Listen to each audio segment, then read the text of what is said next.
and get the meeting started. All right, good morning, everyone in the room and online. We're going to get the court meeting started here.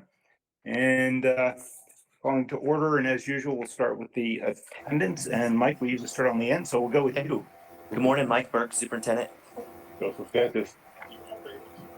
Holly Hahn, Office of the General Counsel. Michael Tubiolo, Facilities Construction. David Dolan, Chief Facilities Management. David Porter, Court. Barbara Myers, Construction Purchasing. Darcy Garbasy, Director of Purchasing. Bill Hugel, Cork. John Cheshire, Cork. Dorothy Banashewski, Facilities Construction. Jacob Katz, Purtle Construction. Bill Cowell, Purtle Construction. Michael O'Neill, Crocker Construction. John Levinson, Rel Enterprises, representing Wharton Smith and Ziskovich Architects. Tom Jacob Eisen, Wharton Smith. Bob Bliss, Office of Inspector General. James Campbell, Principal Liaison. Sean Anderson, Door Construction. Good morning, Dago Diaz, Executive Vice President for Thorn Construction. Mario Diaz, Door Construction. Hi, Roby Durrell, Moss and Associates. Good morning, Aaron Howard, Facilities Construction. Joe Adams, Facilities Construction. Okay, and we can see who's already on. Have Lou Doctor. Yep. Michael Gelfand. Present. Sam Shannon. Here. Patrick McCoy. Here. And Virginia Ferris. Here. Okay. Barbieri is here. And Mr. Barbieri is online too. Okay, thank you very much. I don't have much to report. I thought I'd give you a conclusive follow-up to the Seminole Ridge House. A very quick slideshow of the install. That's what we started with on this past Tuesday morning, the foundation. Go ahead, Dorothy. That's the first house module getting lifted, up and away. Sitting it on the foundation. Number 1 going down. Number 2 going down. Roof sections arrive on the trailer. First roof section up in the air. Letting it down on the back of the house. Second roof section. And that's the other front module. That's the living room module going in place with the front door. And that's the kitchen module. That's what the interior looks like with the modules merged. That's the kitchen module you're looking at. And to the left, you'll see another wall. That's the living room module put together. And it's the first time the house has ever shown up as a unified house since it got started in construction in the school shop. That's what it looks like when we were done at 2:30 in the afternoon. Fully installed. Habitat now takes over, finishing off porch, landscaping, siding, volunteers. And in about 3 months, they'll turn the keys over to the owner at a dedication ceremony. So this finishes up house number 10. Wow, congrats. Amazing as usual, David. Thank you. I had nothing else, so we will keep going down the meeting here. Anyone with any conflict of interest for what we're reviewing today? All right, hearing none. Court report. Lou, can you do our report again? Yes, I can. Thank you very much. Okay, staff update. Okay, the simple one that I want to touch on real quick was for all the nerds in the room besides me, happy Star Wars Day with Marge, may the foot be with you. So, we have a very busy month coming up. Of course, we've got construction, summer construction about to begin. We've got our list out for a lot of the work that's about to begin. And as you all know, we plan in order to be ready for May 26th. So we're excited. We've got a lot of work on our plate. My next and final item would be to introduce our special guest today, our superintendent, Mr. Burke. Thank you, Mr. Dolan. Good morning, everybody. It's been a while since I've been here, but anyway, been with the district about 25 years. I was CFO once that time, and now I'm about to wrap up my second year as superintendent. I had a chance to see the installation of the Habitat home, and I just want to thank Chairman Porter. That is a incredible project. I think it is the model. We have career academies throughout most of our high schools, but that one is really just hitting it out of the park with White's Construction. And I know you put a lot of time and energy to making that happen. And it was great. We had the seniors, many of the seniors were there on the site, seeing the house come to fruition. And we get some good media attention out of it. That's really what we want to do more of, is have these programs where kids get hands-on experience and then have the option if they want to go straight to work or go to college, that they're prepared for either one. So thank you for that.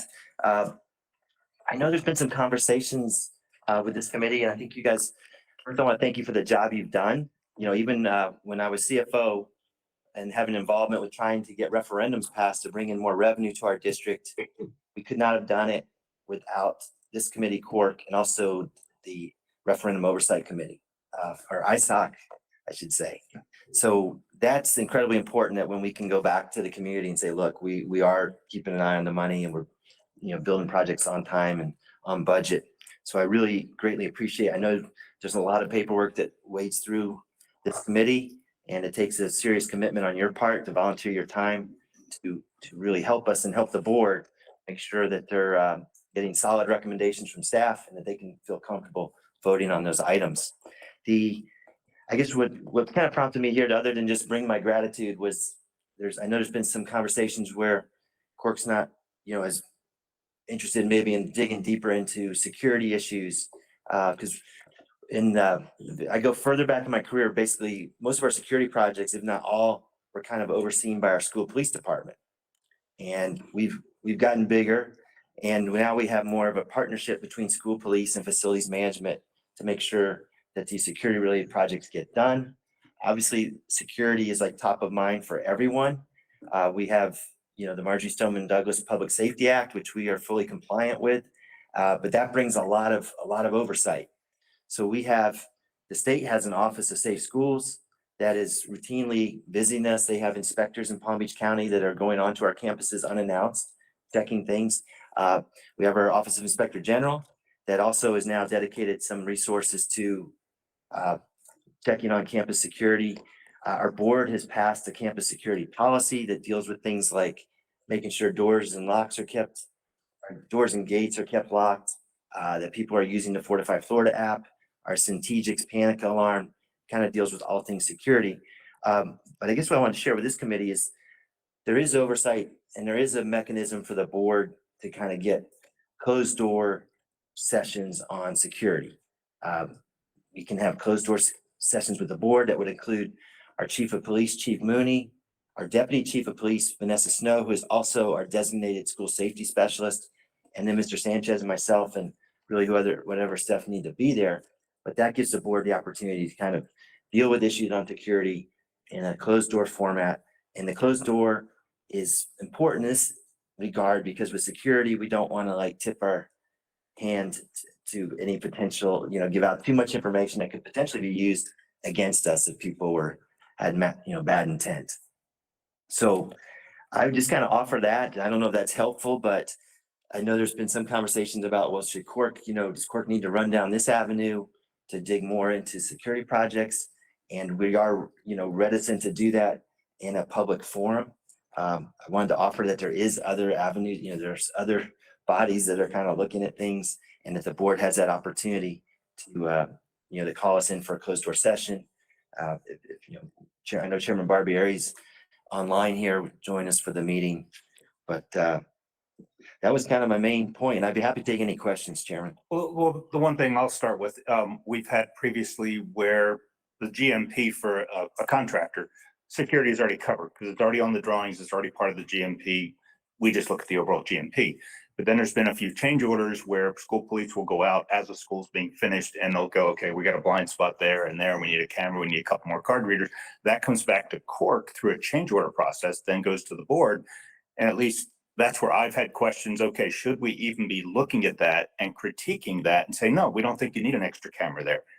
And I think that's what I'm hearing. Like, no, we really shouldn't even be presented with those change orders somehow to comment. I rely on school police to make those decisions about where the camera's needed and their expertise, and then we just try to get the work done. So I would say no, that as far as and we're working towards a standard, but it's difficult because you've got so many different types of buildings and all that, but we are trying to work toward a standardized, there's no magic right number of cameras. It kind of depends, like you said, on a blind spot or that type of thing. So, and we're constantly kind of working to do more and more to harden our school campuses. We are going above and beyond basically the state requirements. But sometimes, security is a very difficult subject, right? You could go to extremes, but we don't want our schools to look like prisons. And I've heard that from the state as well, that we do not, need our schools to look like prisons, but, they want the doors to be locked, single point of entry, things like that we've done or are invaluable. I think one of the questions that maybe this body has entertained was, the board certainly appreciates and wants to validate, wants you to validate that the prices that we're bringing forward are legitimate, right? Like the change order, if it's for a certain number of devices and whatnot, that we've given you proof that that was valued. We've verified the price and whatnot, but the validity of the actual device is a question. You all have expertise where when you tell us in an air conditioning unit, Mr. Guida might say, why are we doing that? Why are we going down that road or whatnot? Those are questions that your body legitimately asks us, the details behind what we do. And I think that was one of the questions that you guys were getting to, was you weigh in on the details about what we do on others, but not necessarily the details on security. Yeah, but that's where I think we shouldn't have been commenting about security, because why would we want to comment? No, I don't think you need an extra camera there. And no, I think the camera costs are too high. That shouldn't be our purview if that's already being handled by school police and other staff areas. Other court members. Michael, yes. You're muted. You're muted, Michael. Thank you. So my apologies for some reason I didn't catch that this was going to be a discussion issue today. But I do appreciate the security issue, and I volunteer also at a school, and I'm there on a regular basis and see the increased measures and feel safe. There are a couple of distinct issues that this discussion really hasn't, touched.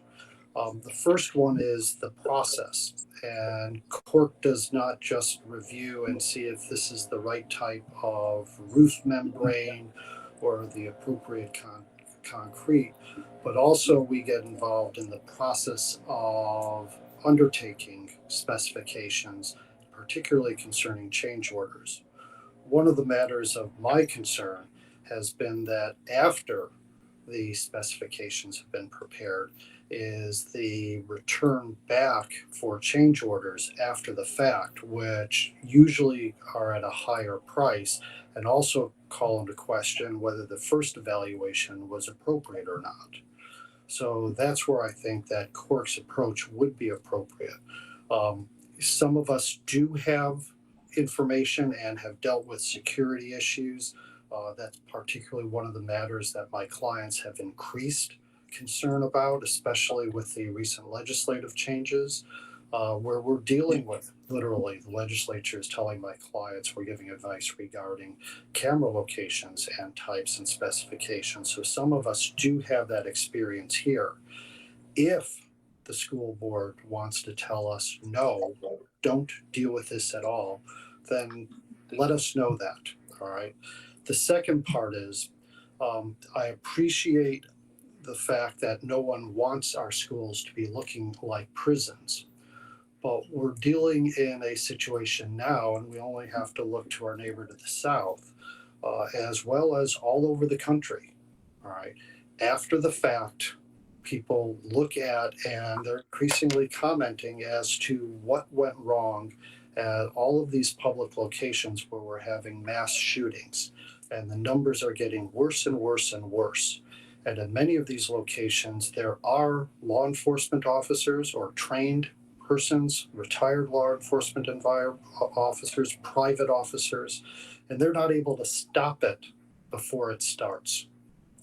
And one of the questions that, a number of members of Cork have looked at and have commented on, particularly last month, which may be why all of a sudden this is on the meeting platform today, is that what are we going to do to prevent people from getting on the campus in the first place? And to the extent that folks don't want our schools to look like prisons, then we need to have some type of effort to make certain that folks are not coming onto the grounds with their weapons. And experience seems to have shown that, for example, walls are very effective in that way. Personally, I would not like to see schools looking like prisons. But with the fact that especially coming July 1st, we're going to have more open weapons carried everywhere in this state. We need to do something. And with reference to security, and I understand the confidentiality issues, and we don't want to tell folks, what all of our plans are. One of the purposes of walls, gates, fences is that they are deliberately not secret. All right, they are deliberately not confidential. They play a very important deterrent role as well as a role that's actually preventative.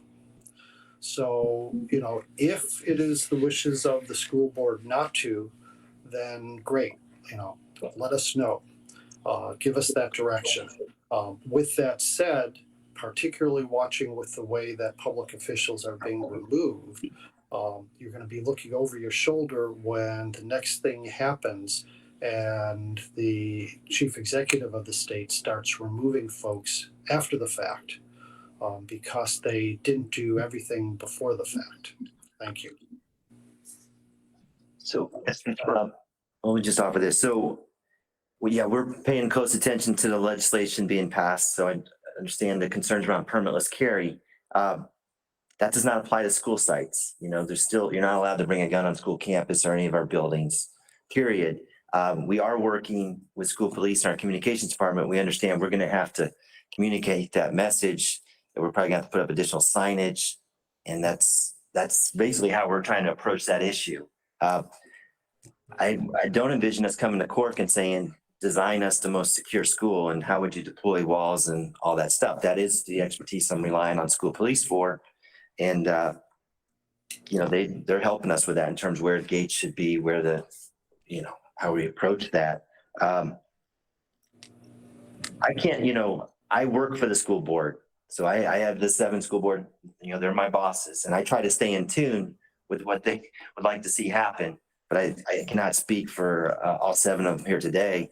I was trying to come and just offer my thoughts as my reading of the tea leaves of what where the security responsibility falls primarily, and in addition to this committee. The problem is that the concept that signage and putting out some advertising or PSAs is going to deter the people that are carrying these weapons on the school grounds. Personally, I don't see how that's going to work at all, and I'm not certain what type of data anyone has regarding those that have performed these acts of mass violence and whether any of that would be actually deterrent or not. Well, that's not all we're doing. We're working right now to pilot. We've purchased metal detectors for our high schools. And we're going to do a pilot and get the equipment here. Hopefully it's coming any day. But we're going to have 4 of our high schools, larger high schools, that are going to start testing out using metal detectors where the students can pass through them. It's not like a wanding type thing. It's something like you'd see at like a sporting event.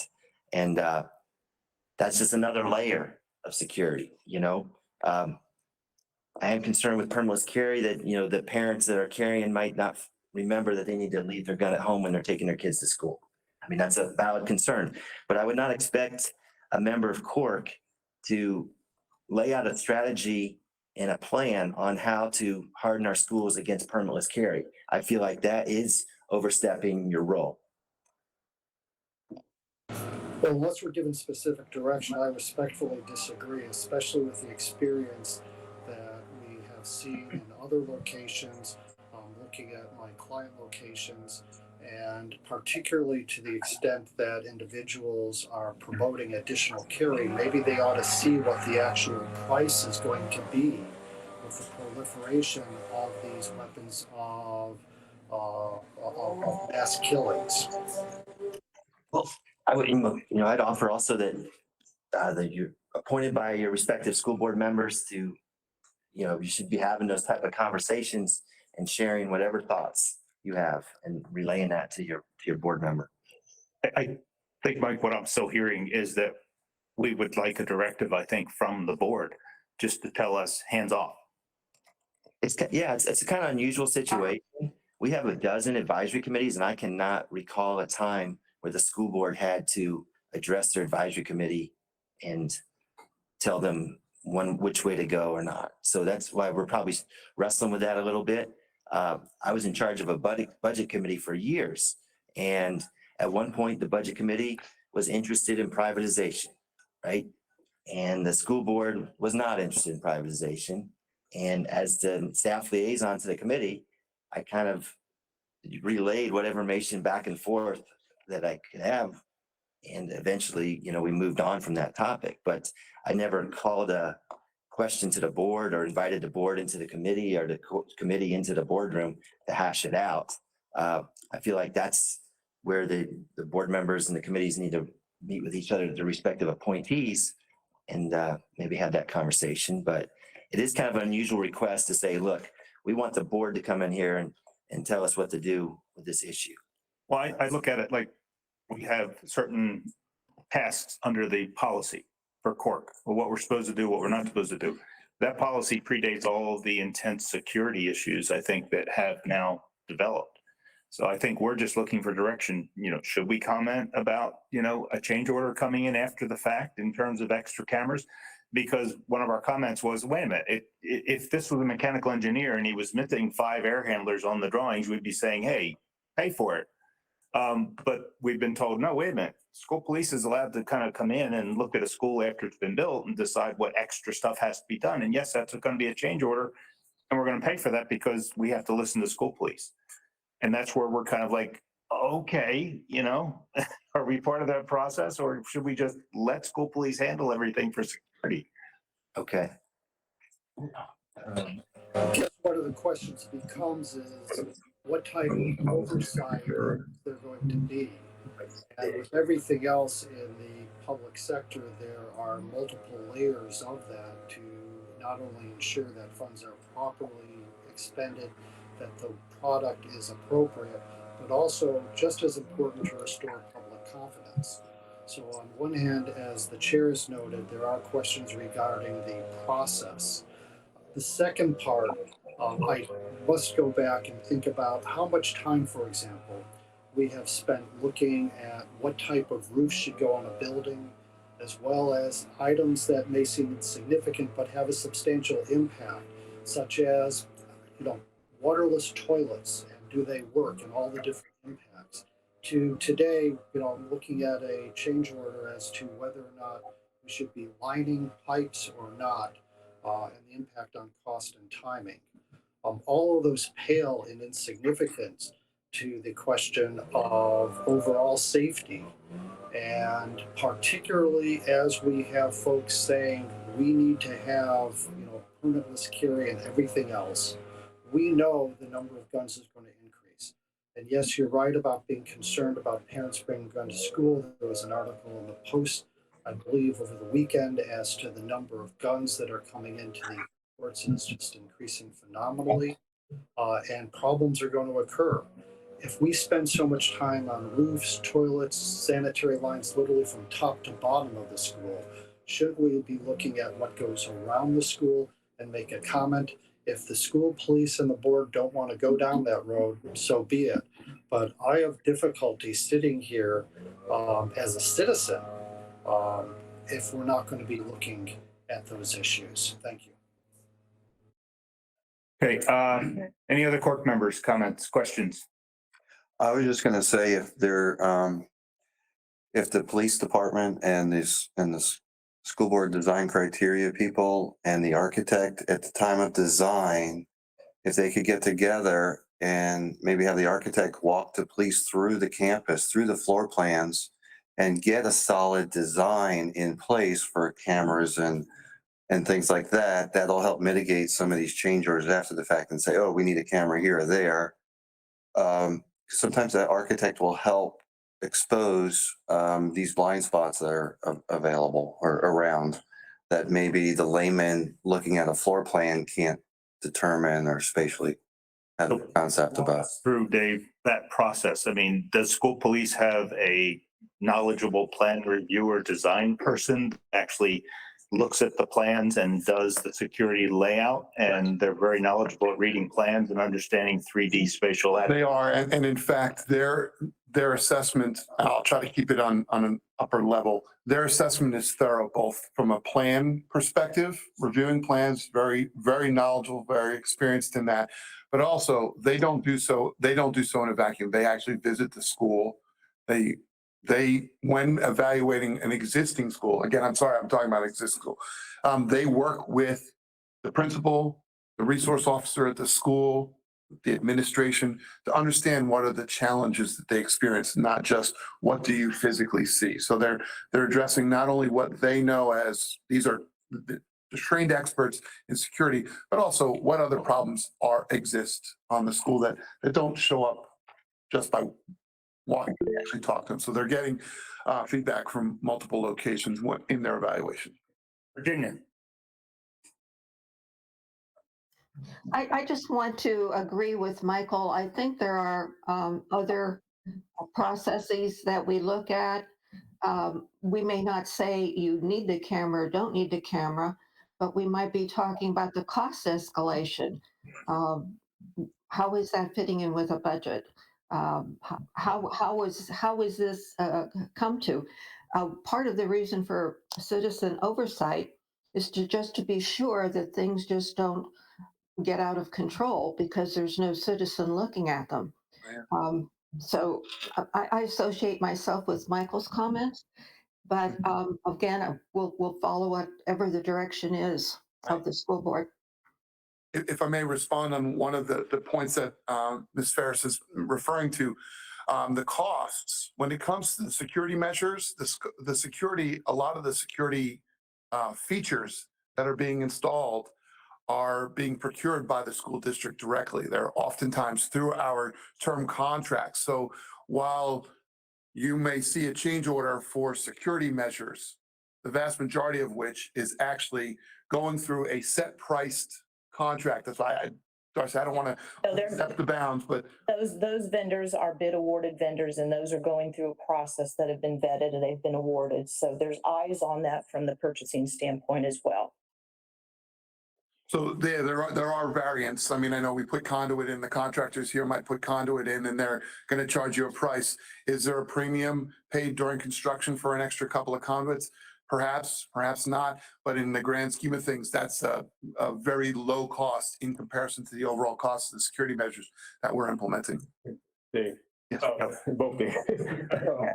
So Dave Dolan did address the existing buildings and even the new construction, we do the same thing, right? We have the bank design development, construction documents, and school police is involved with that process too. They look at them and they work with the architects, they give feedback, they give comments so we can make sure that we are designing schools as best as possible to meet all the security needs that have been identified at that time. Of course, there's going to be situations where things are going to slip through.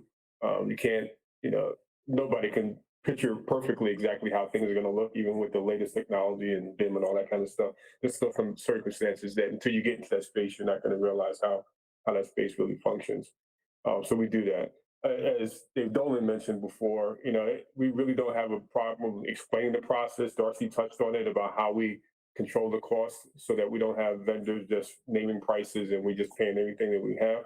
We do have sole source vendors in some categories, and we have multiple vendors in other categories, security related. And we could talk about those issues. The technology that goes into them and what these cameras can do, or card readers can do, or whatever they do. That's more security issues that we have to keep within ourselves. But we don't have a problem explaining the process that we go to make sure that we are providing the taxpayers with the best financial benefit as possible. So I don't have an issue with you guys just keeping us accountable to that degree. I mean, this is my whole reason for supporting corporate throughout my years is that I think that we benefit from the accountability that you guys hold us to. You validate what we do. So I don't have an issue with that. But we do need to get clarification about the security issue, so we're not going over that limit. Question, Garcia High School. I don't recall any change order coming back for adding extra security cameras like we've had in the past. Which would tell me that that school's about to open, that we're not going to see that, and therefore the original design worked. There are other things that we're adding for our schools. I mean, we're continuing to add layers. And again, I don't want to get in. Yeah, you don't need to. Detail, but there's layers that we're adding that may come back as a change order. Because one of the other working groups that we have is it's called a district security standards work group.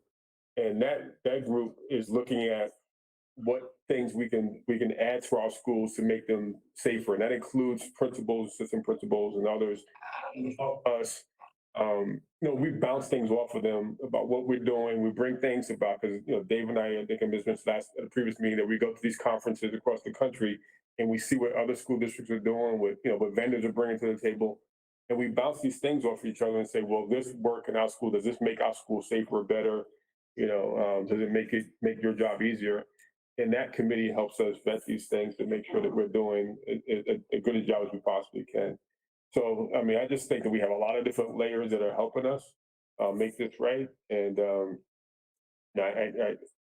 I appreciate trying to find that line where court involvement is definitely critical, necessary, and important, and where we need to keep things more confidential. All right, anything else from other court members? Okay. Yeah, I support Mr. Sanchez's explanation. I think this conversation has been helpful for me because it seems like we need to meet somewhere in the middle. Like I don't have any issue with the processes or the change orders, or if you think that we're too heavy on change orders and that's the waste of money or something, we want to hear about it. But I also saw something about, should staff be pricing out 8-foot concrete walls around all our campuses? And that's not something that we're interested in pursuing right now. So I felt like, that is not something that the committee should be doing. So anyway, I think this was helpful. Maybe it's worthwhile that we look at the policy and see if there's additional language that could be added to the court policy to see if that would give the committee better guidance. And I can talk to Chairman Barbieri about that. I think that's all we're looking for is, where's the fine line for us to let it go or us to make comments? I know when this first came up 6 months ago, it was on a school and we were critiquing, is there actually a security designer somehow in the police department? And at the time we were told this guy's just overwhelmed because of all the schools he's designing for us. And it was just like, okay, well, we're getting school after school to school with these extra cameras that really maybe should have gotten picked up, and they were coming in as change orders. It seems like that may have worked itself out because we have not gotten any change orders lately for adding anything extra after the construction's been done. Okay. So maybe the system's working itself out. I would like to comment, everybody, I've been on Cork now 22 years, and this is the first meeting I can ever remember we've had the superintendent attend our meeting. So thank you for that, Mike. Hopefully it's not the last. Anything else from Mike?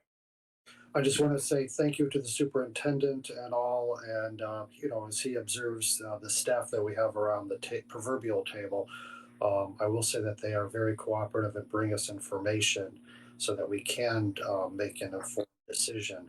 And I appreciate the frank discussion, and hope that you take it back to the board members and those at the state that are in essence putting unanticipated taxes on local school district by what they're doing. Thank you. I will. Thank you. Okay, you can go back to your day job now. Okay.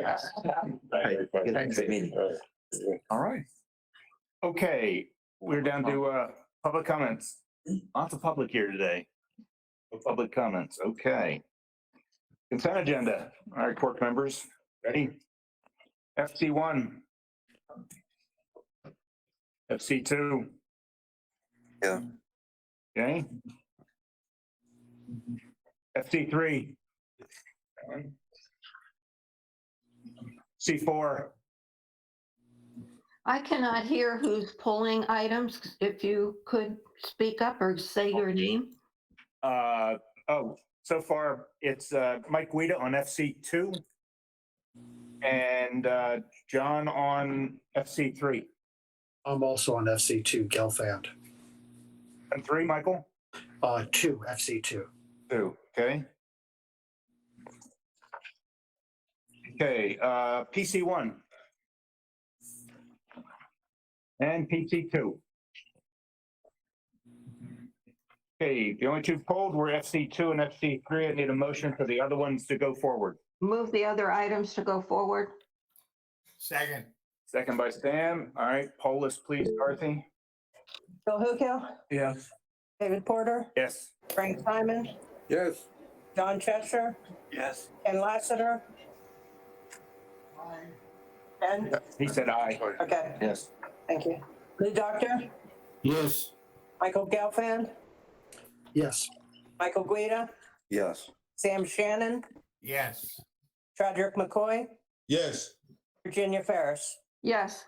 And I just want to comment that I'm not trying to hide. My camera's just stopped working. So but I'm here. I'm here. But you could have a bad hair day and we wouldn't know it. Oh, well, no, it's actually pretty good today. I'm very frustrated because I can't get the camera to work. Okay. EC2, Mike Guidi, you pulled it first, so you can go first. FC2, sorry. Right. This was the one where we had a gain and a subtraction and a gain, right? On it. And it just seemed odd to me that the subtraction was identical to the gain for 2 different types of construction costs. One was for mechanical, and the deduct on the unpurchased items for mechanical was exactly the same as. Absolutely. So that would just flagged for me. So if you guys could clarify that. And the simple answer is one pocket to the other pocket. Correct. They needed money for the other one, so they pulled it from contingency that they hope they won't need. Yeah. So it came from contingency, not from. Yes, the first transaction is actually taking money out of contingency and making it available for, out of the. I didn't understand it as. Not on FC2. FC2, we're taking money out of Division 23, Yeah, moving it in. and moving it into contingency, and then moving it out of contingency into this other item. We're not allowed to move money from one division to another. So this was just a clerical way of moving it. Doing it, okay. This was kind of at the direction of Quirk, I think, Mr. Cheshire, we were talking about making sure we follow the steps so that it's not just you took it and put it here and here. You actually took it here, put it in the bank, and then took another transaction and take it from, put it where it belongs. So that's why it has to come here and go to the board to be approved for that transfer. So it's really a transfer. Do we know that we can transfer out of where it's coming from, that we will not need it, or that's a guess at this point? No, that's our staff's responsibility to make sure that they will not take a chance, because they know that they don't want to sit here later on in the project and have to come to you and say, oops, sorry, I need more money. So they will not commit to taking money out of contingency without being sure that they're not going to need it. Good. Michael Gelfand, you had pulled this also. So my question's a little bit backing up on this and looking at the justification. I understand that this was desired at the beginning but deferred for funding. So my question is, as we're looking at, are we looking at continued shortfalls in funding because of the increased prices across the board? And if so, on these items that we've deferred here, should we continue to be deferring and taking those funds and utilizing them for the higher priority issues on other projects? These are sales tax, right? Yeah. Michael, Leanne has that all covered, and the sales tax committee is looking at on a quarterly basis to know that we will have the funds, even though some projects are coming in higher. Leanne, I'll let you take that from there. Okay, good morning, everybody. Can you hear me okay? Yep. Yes. Good morning. Back in June, we actually took a recommendation of the board, a plan of how we were going to deal with the increasing cost escalation. Dave and I refer to it as the $190 million plan, for lack of a better term. But we did go through, we worked with AECom. They came up with an estimate of what they thought the cost escalation would amount to, as well as dealing with any work that had been deferred earlier in the program.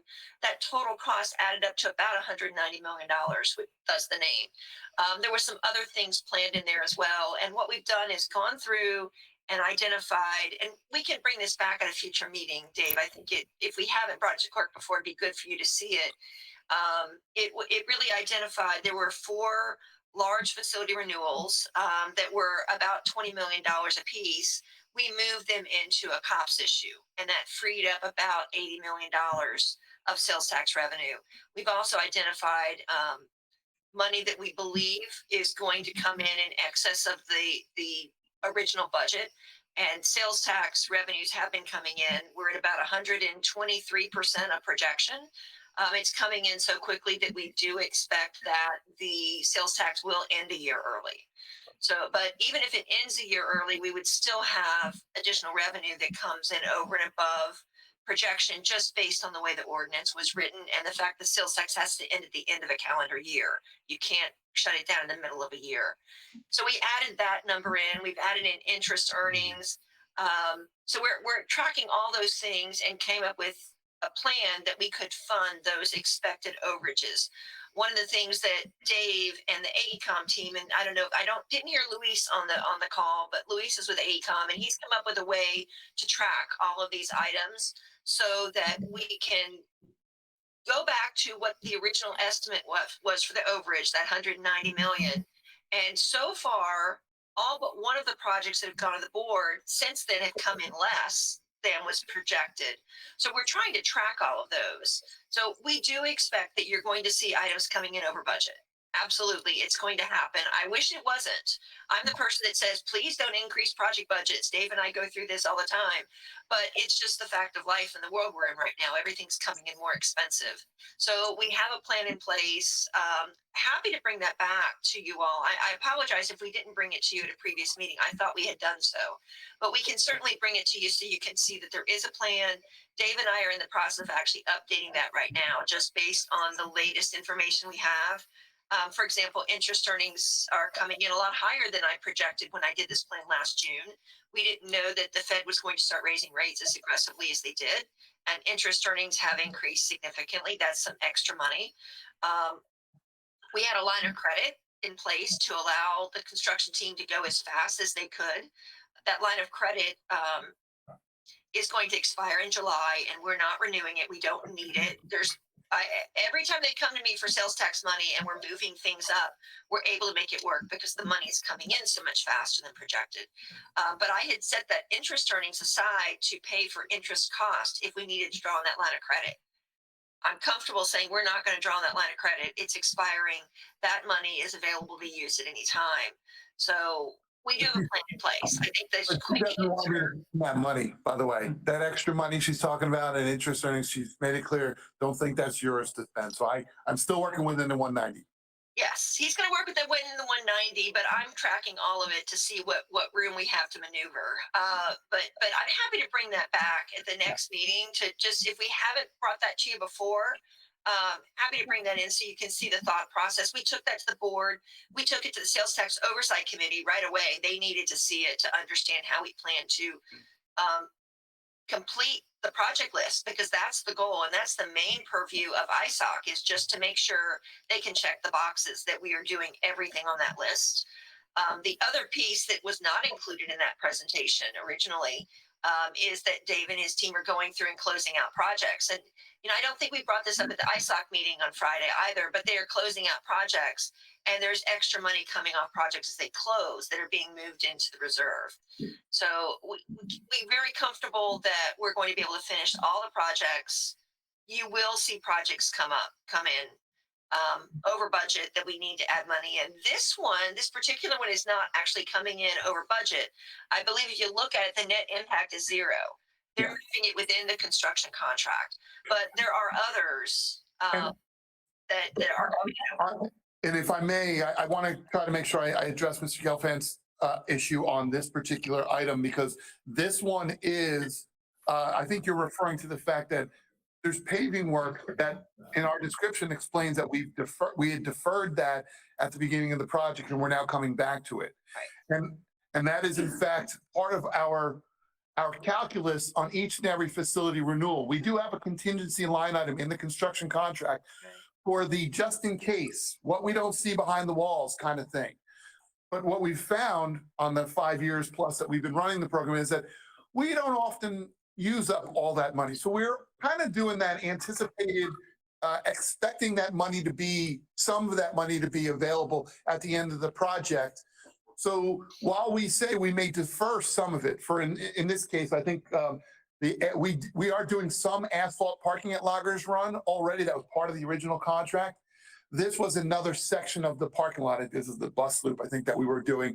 That was kind of an add-on. It was something that was needed, but not needed quite as bad as the main parking lot kind of thing.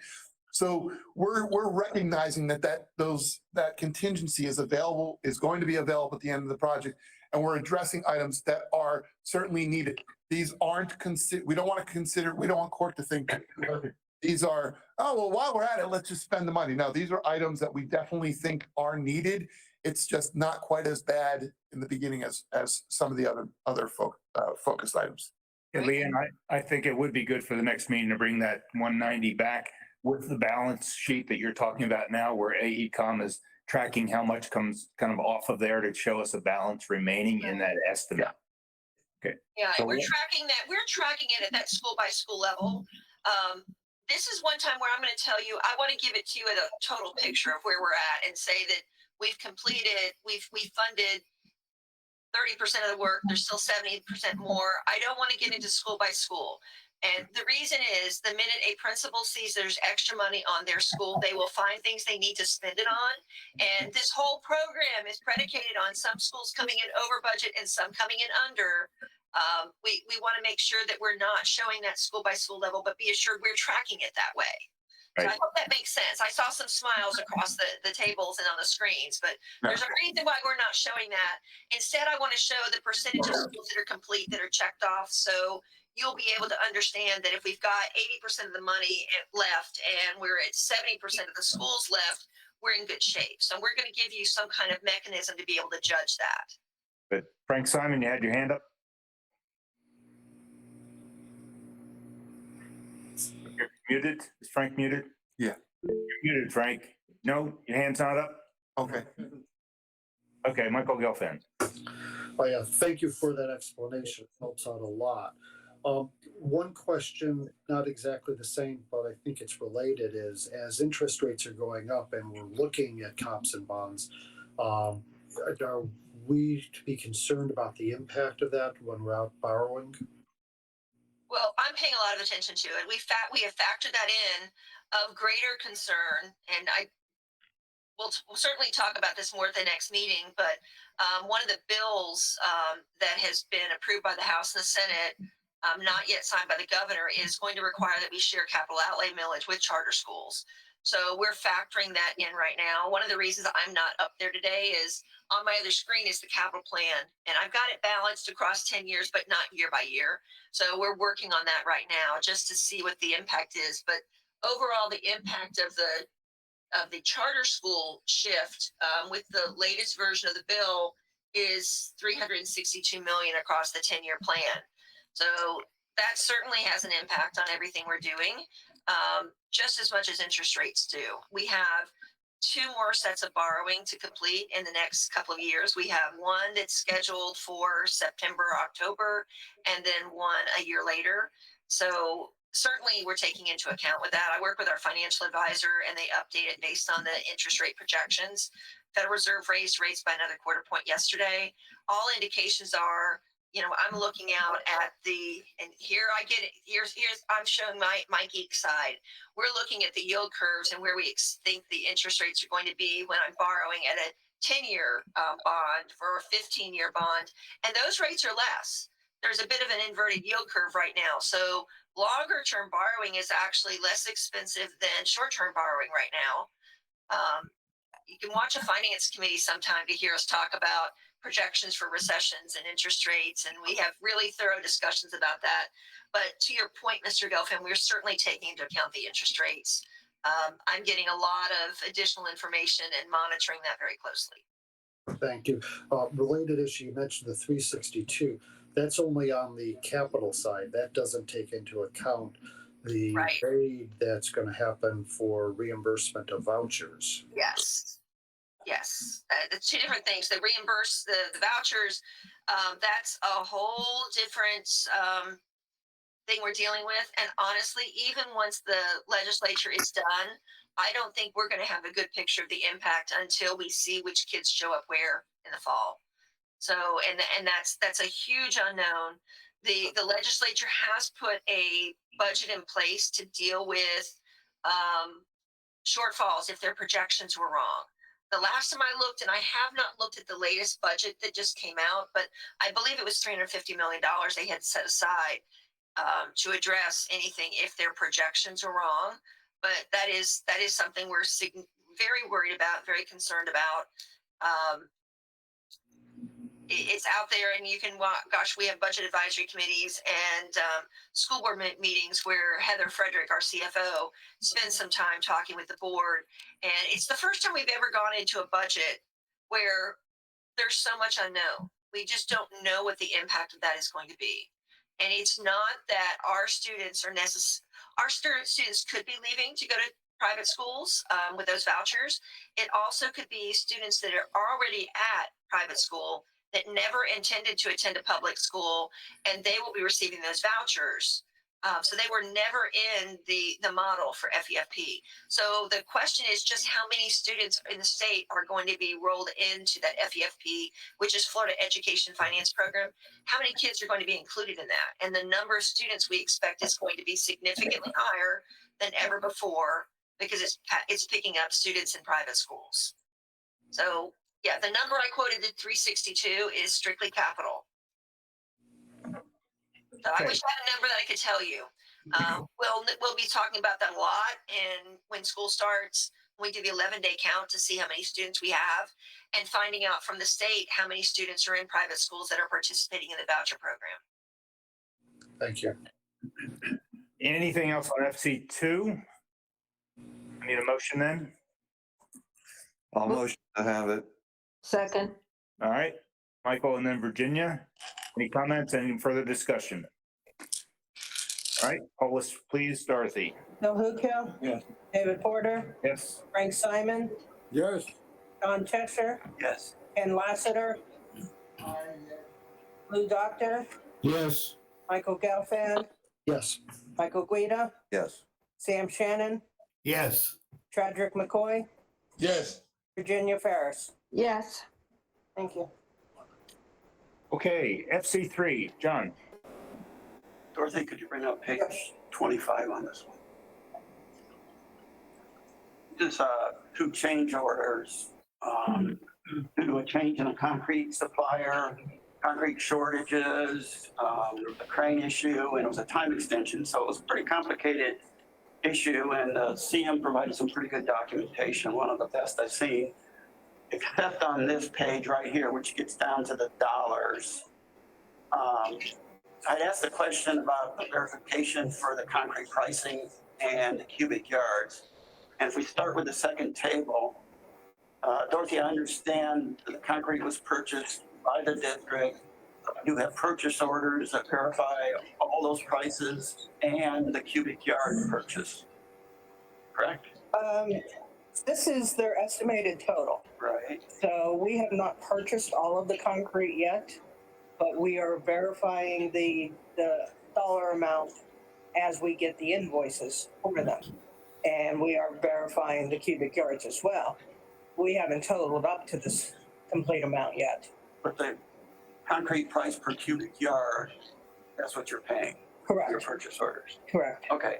So on the upper table, that's what the concrete bid price was when Titan was the supplier of the concrete to RCX. I guess RCX and was RCX doing just the tilt up or all the concrete? They're doing foundation, slab, panels, Everything? elevated deck, yes. Okay, so my problem here is that there's no backup to support the bid concrete pricing. And what we need, and I asked for, is that the Titan bid to RCX. If we simply had that, we could verify this and then support this item. But without verification on the concrete price that was bid, I don't see how I can support it. Dorothy, there's an acknowledgement with the invoices that RCX was paying from Titan in January and February of. Judd, why don't you come up to the table? I'm not sure everybody can hear you from where you're at. This is Judd Adams, the project manager at SPA for this. Dorothy, I'm not sure what page it's on, but there are invoices that RCX was receiving on their other projects from Titan. Next page. In January and February of the year that we were bidding this in. Right. So this is the pricing as of the time that they were bidding the project, and they were being invoiced at that time by their supplier. Okay, well, my problem is just because they were paying those prices at the time, they may have bid a different price for delivery of concrete in August and September when this project was going to be working. At the time of, so late in 21, we were tracking high steel prices. That was the real big thing. And I know we have a lot of contractors in here who can verify. We were tracking high steel prices. So we shifted much of our construction into concrete. I think you'll remember we changed things from steel joists to concrete joists for this. The industry did not have a concrete increase until Q2, Q3, Q4 of last year. So at this time, we weren't expecting any increases in concrete. It was not on the horizon. It wasn't until, April, May, June, July that things started to creep up. And I think that if you look at, there's a few articles in here that show that industry-wide across the whole country really just started to see a tick up in Q1 of 22, and then it really started to expedite in Q2, Q3, and Q4. So I think it's not very fair to assume that when the industry wasn't seeing a rise in concrete, that the contractor would have assumed that if they're being billed $85 today while they're bidding, tomorrow they're going to be billed $150 a yard. I don't think that's a very fair time. Yeah. At the time. But the way hindsight is easy, but sure. But the way to resolve it is just for RCX to provide the Titan bid, so we can see what the prices were. Okay.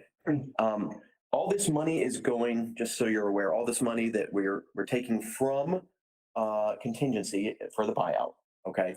The money originally it was just going to be a contingency use adjustment, but because of Dave's instruction to us after last court meeting or the previous one, I believe, that we did not want to split change orders for extended time where that were a result of the same items that were also cost escalations.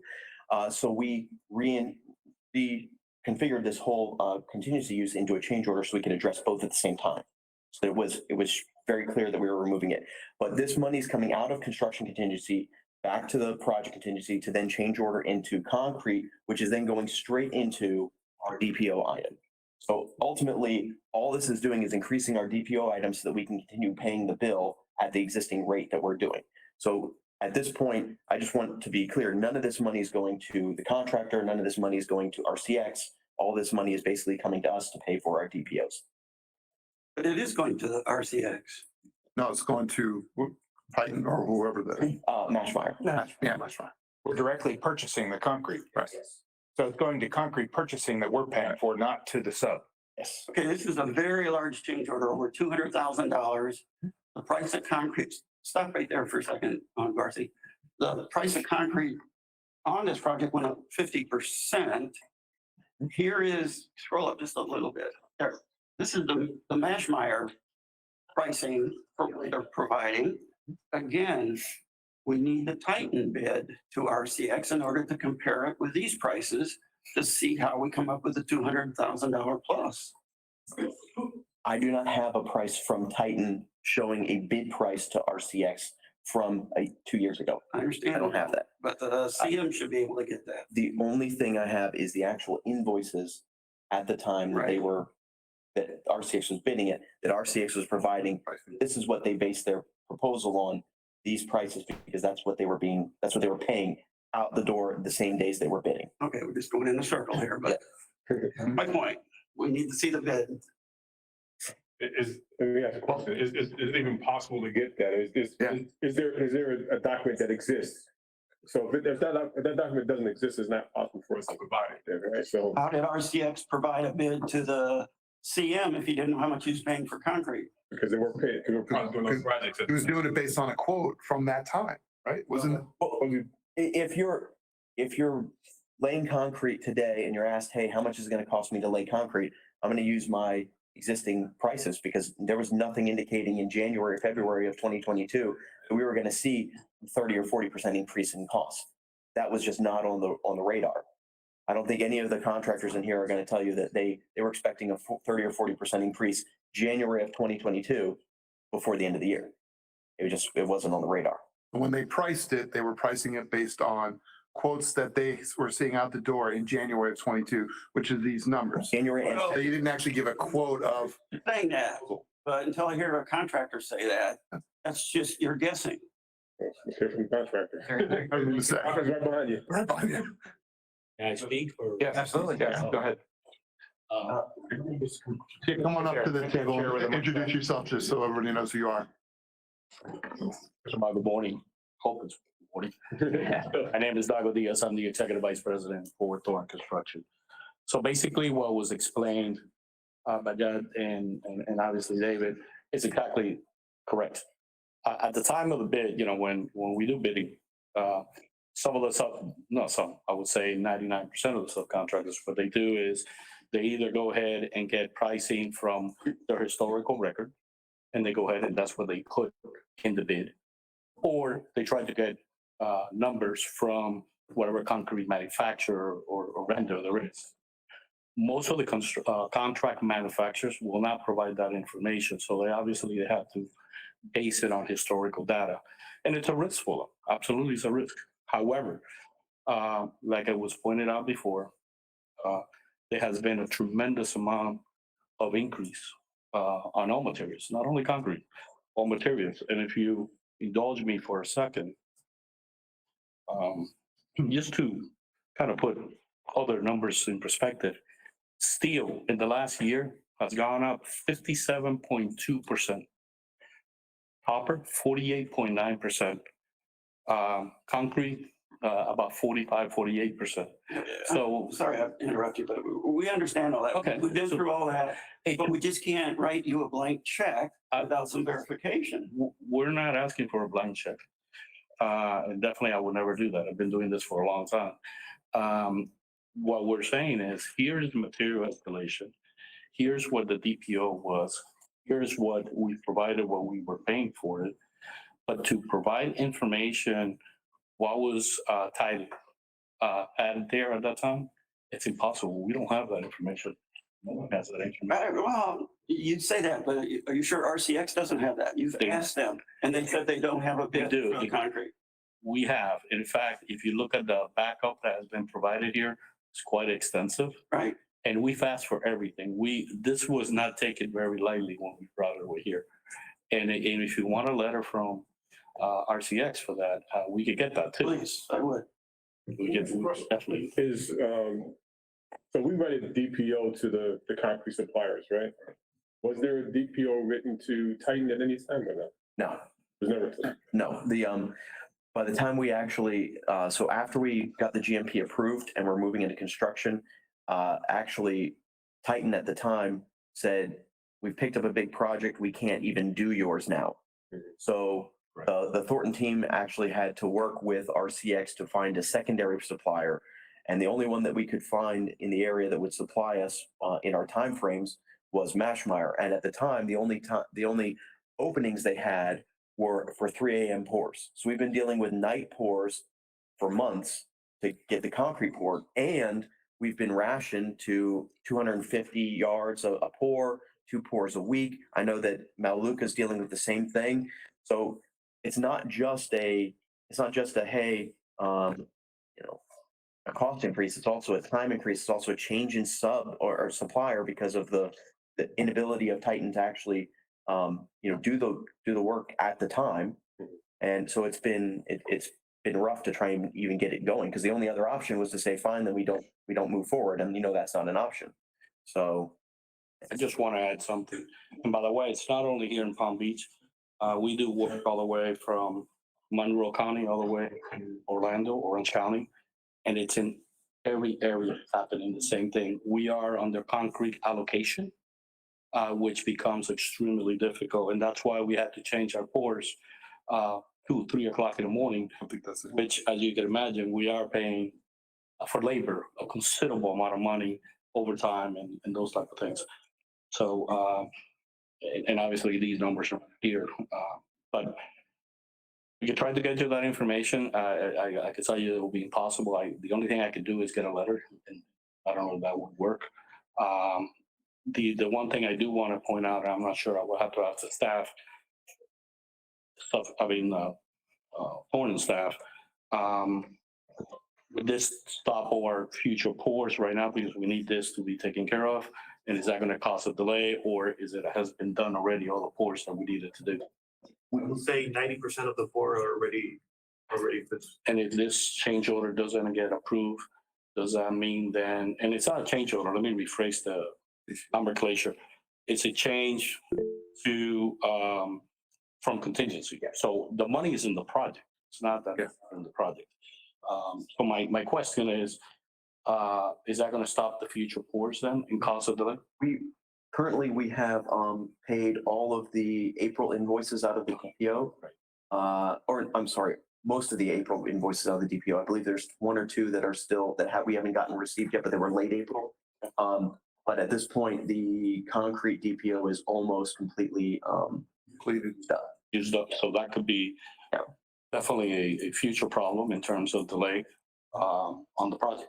But We'll work on that. Get to that. That's Frank Simon, got your hand up. Unmute yourself.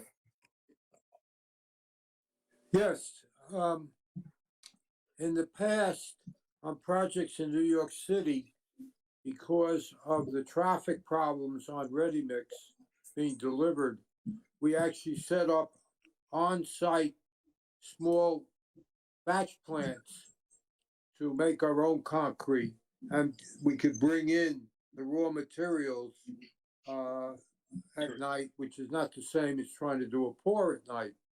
I'm wondering if staff should be looking at future projects, at the amount of concrete that would be needed, the time of pours and all, and see if that might be a consideration. Okay, I'll let staff consider that if they want to. Yes, Judd, did you have your hand up? No? Okay. He was volunteering to be the one responsible for all of that for everybody. He's gonna be the plant operator. You raise your hand, you take responsibility, right?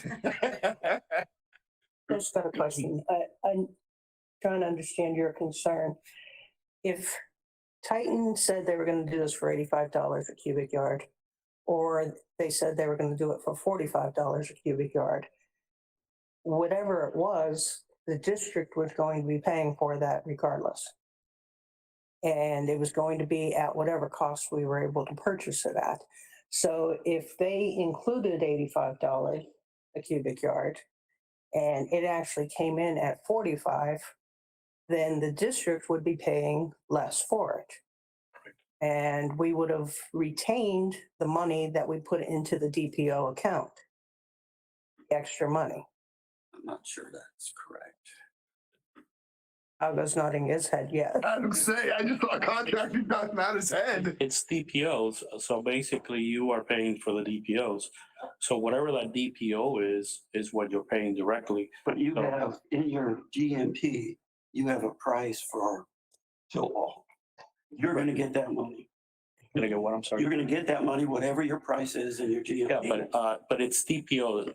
The way that the contracts are done is you separate direct purchase orders or material and labor, okay? So the material has been separated, so whatever that costs and whatever gets used, if there's any monies left, that goes to the school district, and that is done through a DPO reconciliation at the end of the job. And there's been scenarios that has occurred. That's news to me. That would have to be done as a negative, Yeah, credit, it would have to be a credit buyout. credit buyout, but it is done. I'm not sure I've seen any of those. Yeah, that's, I can attest to that. Unfortunately, this is a subject I know a little bit about, but. I think so. So if He and I are having that. if your concrete contractor bid, say $1 million for the project, and of that $1 million, $500,000 was materials. But the materials actually only cost $400,000. Then you have to give that $100,000 difference the district never pays, right? So That's yours. that's your money to get back. So a deed doesn't change when it goes to the contractor to take that money back out. Right. He doesn't get his whole $1 million. A lot of contractors in here. No, but that is true. He doesn't get the extra $100,000. Yeah. Yeah, he doesn't get.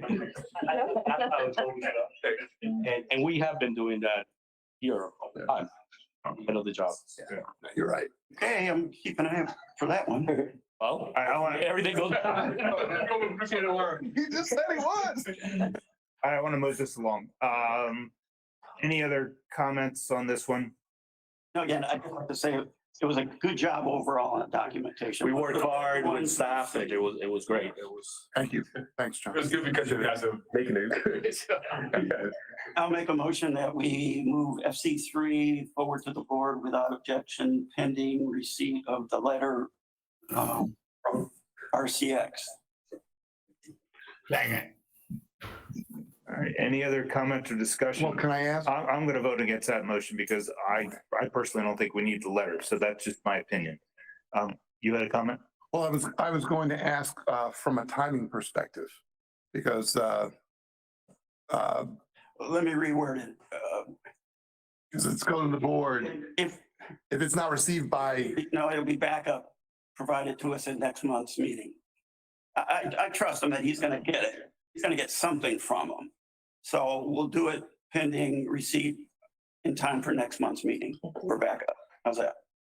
Wouldn't that hold up the approval? yeah, if you, No, that's with, I think the term with pending, they're saying it's gonna hold it up. the board, Doug's gonna get the letter. Expecting to add a separate item that you approve it going forward and That's then, what I'm saying. yeah. I think your motion can be that you accept it with no objection as long as it next meeting, well, I don't know if it can be as long as, with staff providing a backup letter at next meeting.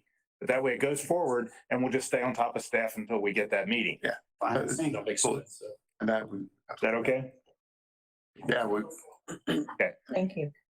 So you want to try to rephrase that motion so that we can all then vote on it? I'll make a motion that SC3 move forward to the board without objection, and that staff provides us a letter from RCX, the subcontractor from the CM, documenting the bid prices, or he didn't have bid prices from Titan on the project.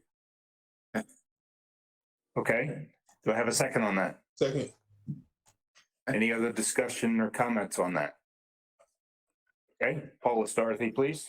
Bill Hookio, Yes. David Porter, Yes. Frank Simon, Yes. John Cheshire, Yes. Lassiter. I think that was an aye. Lou Doctor, Yes. Michael Gelfand. Not sure if Michael's still with. Michael? But he stepped out. Michael Guido, Yes. Sam Shannon, Yes. Patrick McCoy, Yes. Virginia Ferris. Yes. Okay, that wraps up our consent agenda. Michael Guida came back on. Mike Guida's over here. Oh, sorry, Michael Gelfand came back on.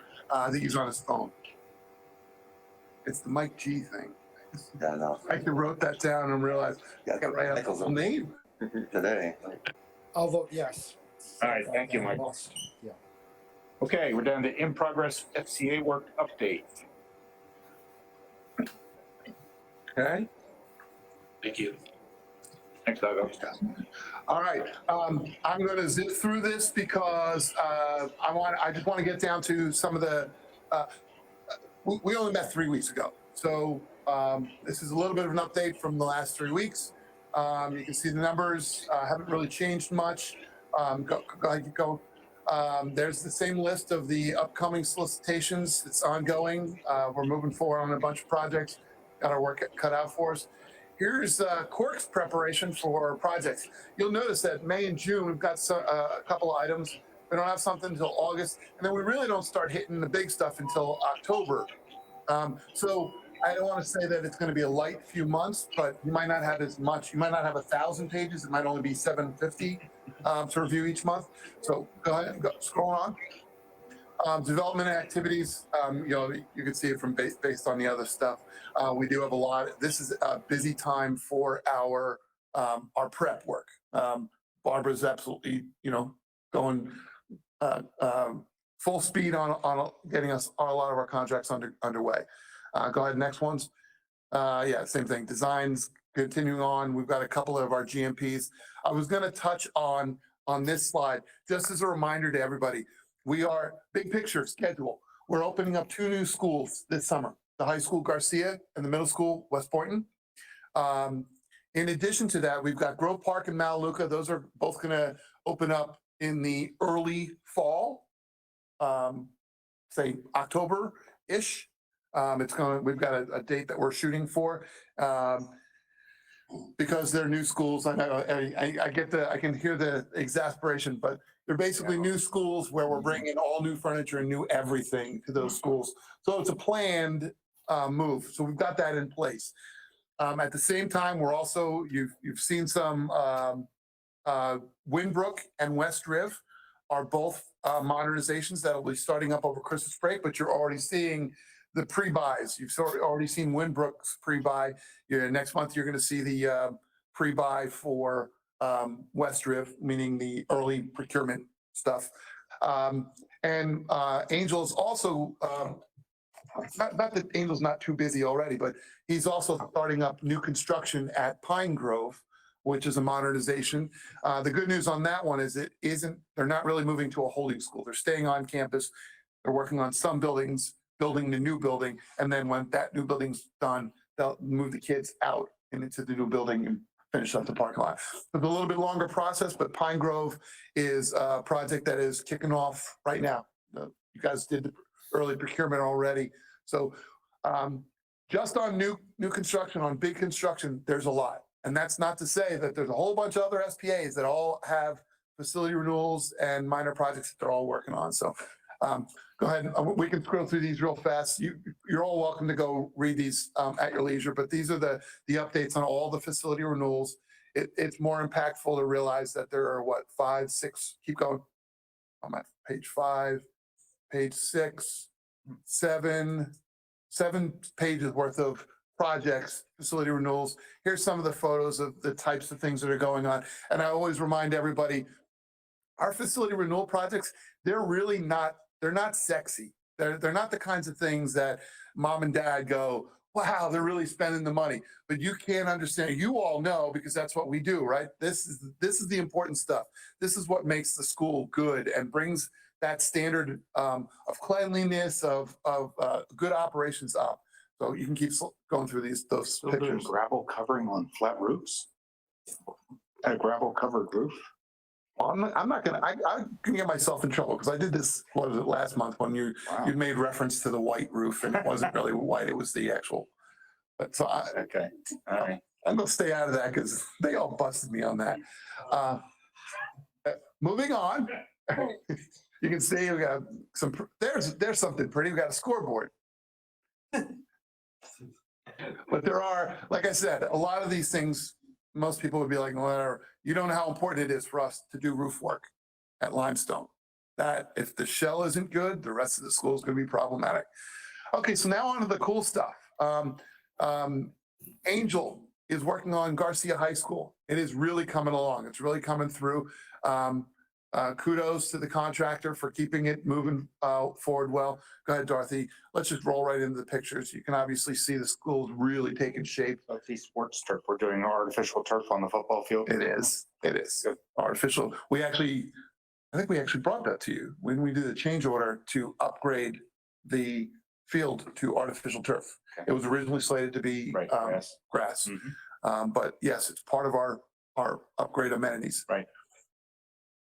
While Same, you're doing that, Frank Simon, you had your hand up? yes, sir. Yes. Been up. Oh, all right. Oh, Never mind. okay. Yeah, go ahead. Okay, same picture, different light. Obviously see the progress. And again, I don't want to tout them too much, but the contractors, you're gonna see a dramatic change, just in the next couple of months. I mean, it's pretty far along. Kind of have But to. yeah, but the improvements, the things that have gone on from yesterday to today, it's dramatic. So each month, it's gonna be quite dramatic. West Point Middle School, He is, Ann. yes, Frank, you Frank, got your hand up? Mr. You Simon? need to unmute yourself. Were we voting? Oh, no. No, Frank, there's no voting. We're just going through the updates. Okay, West Boynton, again, another school that is opening up this summer and moving along quite quickly as well. You want to scroll through to the pictures. You can see the shell of the campus up. That's the white roofing that's not white roofing. There you go. I was gonna say, they'll all make fun of me. Go ahead. So I won't promise anything anymore on roofs. Some are in progress. For all you architects who like decorative restroom tile. Inferior desecrators. Okay. I mean, are they trying to make the kids go berserk? I mean, why? It's intriguing. Twice as much to lay the tile that way. It's intriguing. I mean, come on. Oh, never mind. Okay. Next. Okay. Our next two modernizations, Grove Park, it's definitely starting to take shape more. Our chair gets to see it on a regular basis, so it is Yeah. certainly taking shape. When you said October, I rolled my eyes thinking, January sounds right. Mm-hmm. No, they're moving forward on it quite well. It's that once they get the shell up, things start to fall into place. So we're counting on their success. If they do the work as well as they did their change order backup, we would expect great things from them. They're delayed is because they were putting the backup together. So that's gonna be their delay charge? They've already built up a delay log for having to put together so much paperwork. Okay, moving on. Going on from Grove Park, you'll see somewhat similar. Okay, yeah, there you go. Some of the interior work in Grove Park. Maluka, again, same status, same basic position. Slightly improved because I know there's a race between the two SPAs to see whose project gets done sooner, gets the PCO sooner. So you'll see that one looks, no offense, Jeff, but that one looks a little further along. So, but they are improving. To be fair, my aerials were from early April, and so I'll get new aerials here in like 2 days. There we go. So, okay, scrolling on, you can see the two buildings in the bottom are the existing buildings that are being gutted and renovated because we couldn't knock those buildings down. And the rest is all new construction. Said his pictures were from April 18th. Oh. As I said. Okay, some of the interior, actually, those are actually roof photos. I think just one interior. Okay, some of our other projects. Delray Full Service is definitely moving along for completion this summer. Right, that seems like it has gone on for a few years. Is that way behind any intended schedule? I was on the selection committee, I think, for that one. It seems like at least 2 years ago. There certainly were delays. Yeah, Okay. there were impacts that we will see. But no, there's no impact to the operations of the school. This adult ed facility is operating in the buildings, the existing buildings. And they'll be moving over to these when they're done. So it'll just keep operating. Okay. Del Prado, one of our core expansions. You can see the build out right there. It's phase one's complete. Timber Trace, another one of our core expansions, cafeteria expansion. Seminole Trails, I think this is the main, isn't that the photos of the main office area? Okay, and then I turn all the craziness of the world over to Dorothy for this slide, which is quite busy. Yeah, but that's all she's got going is one slide worth of projects. That's it. We all joke for the rest of you, that the busiest person in the room is always Dorothy. She's got 10 times the projects anybody else is. So kudos to her and her team on minor projects because, as I said, the pretty stuff, the things that are impactful, the FCAs may not necessarily be the pretty stuff that people see, but a lot of what Dorothy does is the pretty stuff. It's very impactful. It's very quick, and it really improves the environment of the school. Considering how little the projects may be, they really have a huge impact. So kudos, again, I don't want to blow any more sunshine, but kudos to Dorothy and the team for incredible job. Forest Hill is, Still high school stare there. it's 2 words, the first one, the first slide. Forest Oh, Hill, yeah. 2 words. That was my fault. We need to do a mock-up for a concrete stair, really? We did. Mm-hmm. Is that needed? BCS insisted. Oh, all right. I didn't. Are we doing just one stair there or all the stairs? We don't know. We're going to do all of them, but we're doing one at One at a time. Yeah, okay. to maintain egress. Good. Yeah, Forest Hill is actually a tight campus. Oh, you know, right, exactly 3 stories. And My daughter-in-law's an AP there, so I hear that all the time. and that's it. Are there any questions? Okay, thank you for the update. Follow-up, anything on the follow-up we were provided, John? Yeah, I did. Dorothy, if you could bring that up.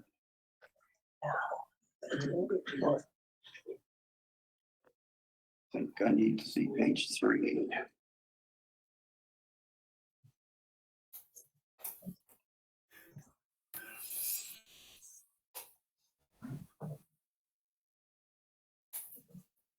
This got to do with the Ridgeway bid error that we talked about. I think it was last month or maybe the month before, I don't remember, where they had it written down in words differently than the numbers.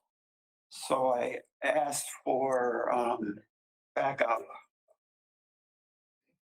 on that or some more information, and we got some, but This was the actual follow-up. I'm looking for the questions and responses, right? yeah, I think, yeah. Computer doesn't want to cooperate.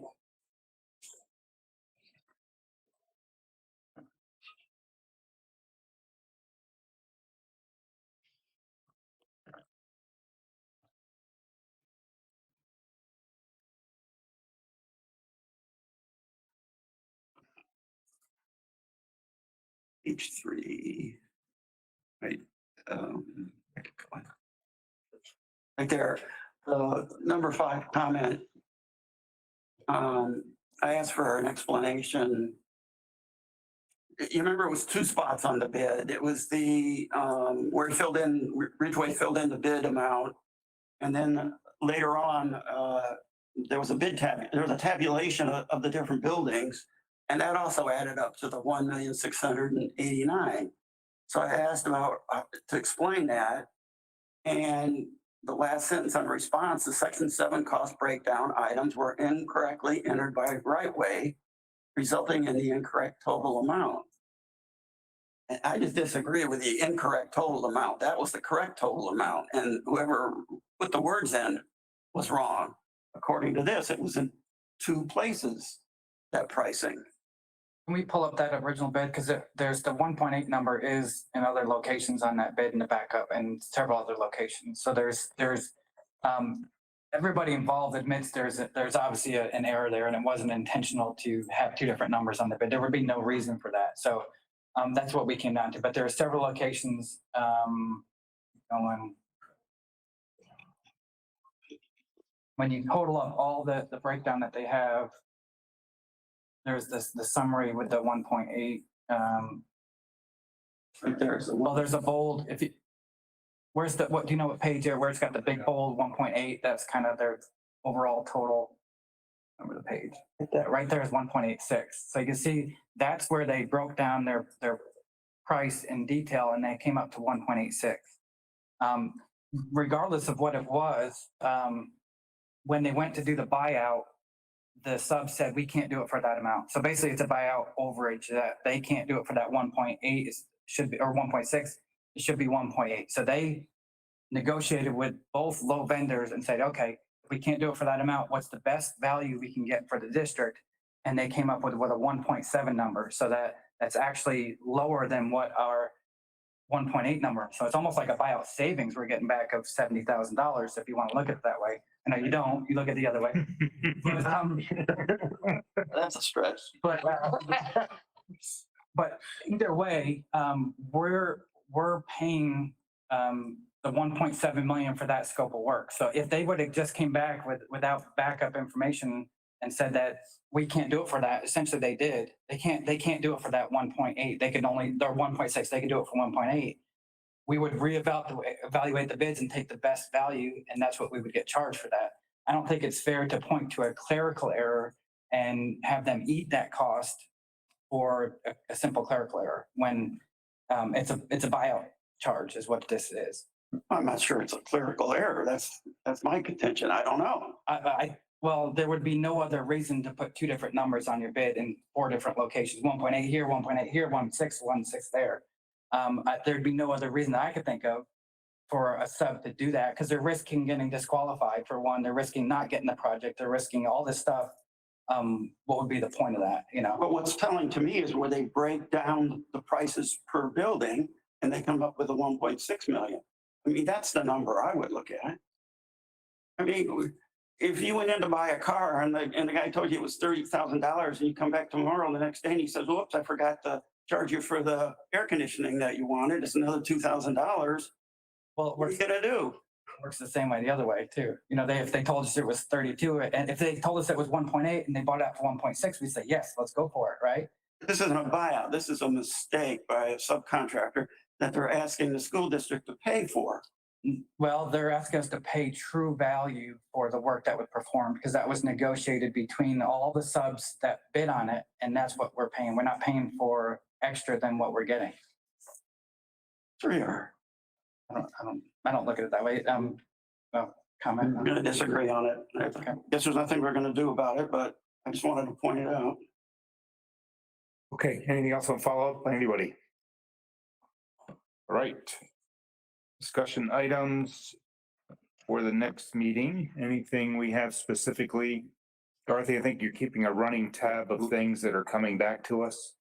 And Leanne, our Right. discussion of Leanne's gonna bring back the 190. Right, the 190 We plan. agreed that we were gonna come up with a different name for it than the 190 plan. Okay, approval of minutes. Anyone with issues on minutes? Virginia? You're muted, Virginia. Thank you. No, I wasn't there, so I would assume that it's all correct. Yes, it's all correct. Absolutely. The Catholic school writer did a good job. Okay, anything by anyone else? All right, then. Thank you, everyone. We are adjourned. Next meeting is June 8th. Right. Thank you very much. Have a good day, everyone. I'll be coming to you from Vancouver.